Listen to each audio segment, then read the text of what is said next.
아마 이제 부동산 관련된 문제 때문에 이제 최근에 특검 얘기가 많이 나오고 있지 않습니까? 아마 제가 보기에는 수없이 많은 질문을 준비하고 계실 것 같아서 시간 낭비를 좀 줄이는 측면에서 그 문제에 대해서 제 입장을 먼저 미리 말씀을 좀 드리도록 하겠습니다.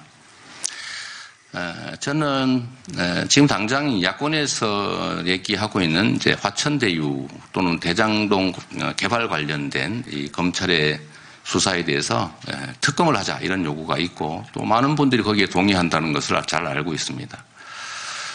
이 문제에 대해서 제 입장을 먼저 말씀을 드리면 저는 이 부정비리 문제에 대해서는 엄정해야 한다는 생각을 기본적으로 가지고 있고 또 그 점들을 아주 오랫동안 제 자신 스스로 실천해왔다고 자부합니다.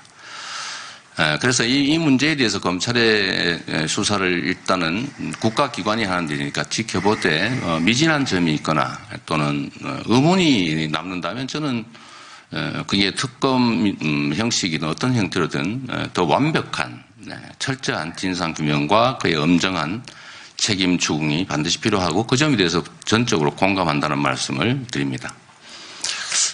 그런데 제가 지금 말씀드리고 싶은 것은 그와 관련해서 이 문제는 매우 복합적인데 첫 번째로는 윤석열 후보께서 이 사건 주임 검사일 때 이 대장동의 초기 자금 조달과 관련된 부정비리 문제를 알고도 덮었다는 문제 제기가 있습니다. 이 점에 대해서 수사가 전혀 이루어지지 않는 것 같은데 당연히 이 부분도 수사가 철저하게 이루어져야 하고 또 부족하다면 이 부분 역시 특검의 대상으로 삼아야 한다라는 점 말씀드립니다. 두 번째는 역시 이 부정부패 문제는 부정한 자금의 흐름에 대한 조사에 집중하는 게 원칙적으로 맞습니다. 그런데 광모 국회의원의 50억 등등 누군가의 100억 또는 누군가의 고문료 수억 이런 문제에 대해서 검찰이 충실하게 본질에 접근하려는 노력을 하느냐에 대해서는 저 역시 좀 의구심을 가질 수밖에 없습니다. 이 점에 대해서도 철저한 수사가 있어야 되고 미진하다면 당연히 특검을 해서라도 규명해야 된다라는 점 말씀드립니다.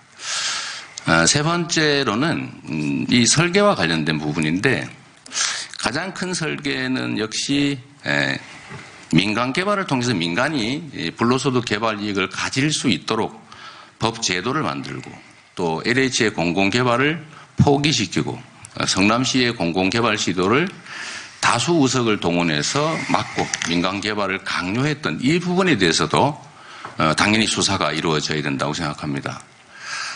그런데 이 부분은 전혀 관심이 없어 보여서 이 부분도 만약에 수사되지 않는다면 공공개발을 못하도록 막은 것이 정말로 배임이고 그 자체가 문제인데 그 속에서 부득이하게 민간 합동 개발을 통해서 최대치의 공공개발 이익을 환수한 것에 대해서만 문제 제기를 하면서 옳지 않다. 이 점에 대해서도 역시 추가적인 수사와 미진하다면 특검이 필요하다는 말씀드리고 또 한 가지 말씀드려야 될 부분이 바로 민간의 배임 설계에 관한 것입니다.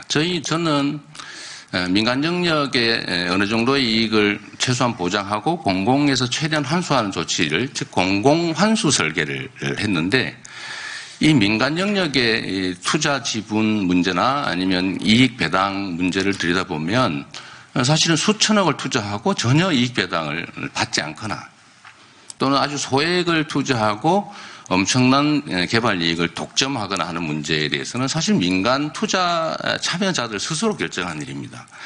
이 문제에 대해서도 역시 왜 이런 배임적 민간 개발 이익 투자 또는 배분 설계를 했느냐에 대해서도 수사가 엄정하게 이루어져야 합니다. 그리고 이 투자 또는 배분 설계와 관련해서 아마 초기 자금 조달의 과정과 그 후에 수백억에 이르는 초기 자금의 성격의 변화 문제에 대해서도 제가 보기엔 전혀 수사가 이루어지지 않고 있는데 앞으로 이 문제도 검찰이 신속하게 철저하게 수사해 주시기를 요청드리고 역시 이 부분도 부족하다면 특검으로 진상규명을 할 필요가 있다고 생각합니다.